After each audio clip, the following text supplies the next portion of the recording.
there were two questions that came in. One was, what are my favorite lifts and why? Because I wasn't so detailed last night, maybe because I was drinking. And the other one is, which was very funny, is why am I always talking in the gym and not showing you guys my workouts?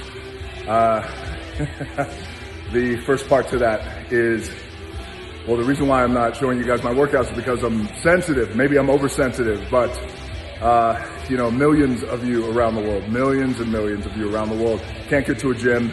You're not able to work out at full max capacity the way you want to. So the last thing I want to do, it would make me feel like an asshole.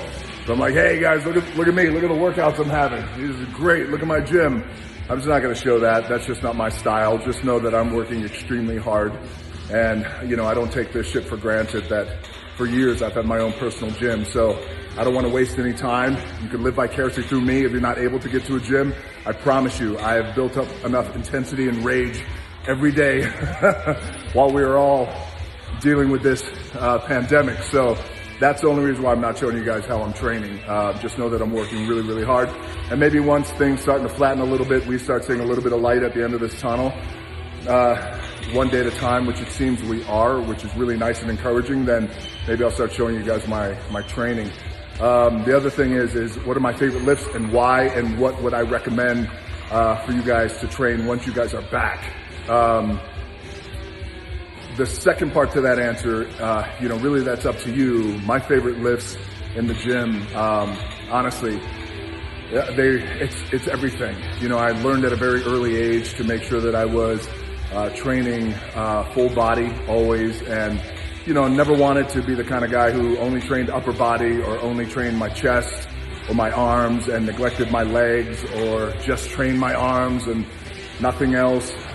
Because also you don't want to get put in a position where, because your body, your muscularity and your structure, it's all chain linked. So you don't want to be in a position where you're training, a body part consistently very hard, neglecting others, and then that body part is compensating, the other ones are compensating. Before you know it, you've got a body that looks kind of out of aesthetically not pleasing, but more importantly than the aesthetics and the optics of that, as you get a little older, it's just not healthy, because that's how you start getting injured and getting hurt.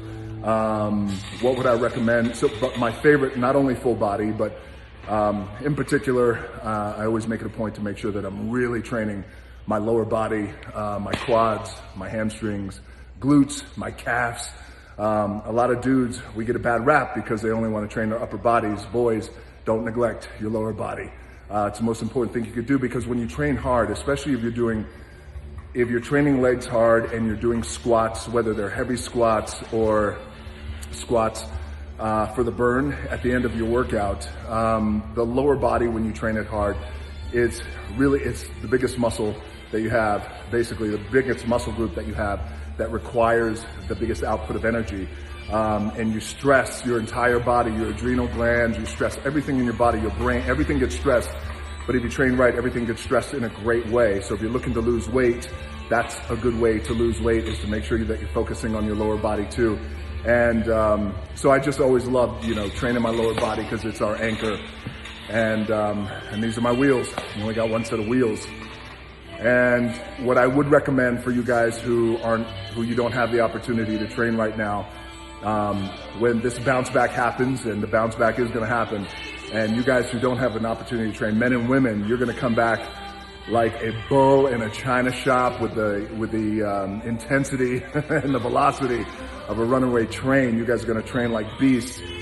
What I would recommend now, and it's what I'm doing too, even though I still have the opportunity to train, is just take inventory of your training, take inventory of the goals that you've already reached, the goals that you didn't, the goals that you want to in the future, because the gyms are going to open back up. You never know, maybe a month, maybe 6 weeks, I'm not quite too sure, maybe earlier for some of you guys around the world, as we're experiencing some flattenings of the curve and seeing some really good things around the world. So I would do that. I would start writing everything down. If you have a whiteboard like I do, I write all my shit down on a whiteboard.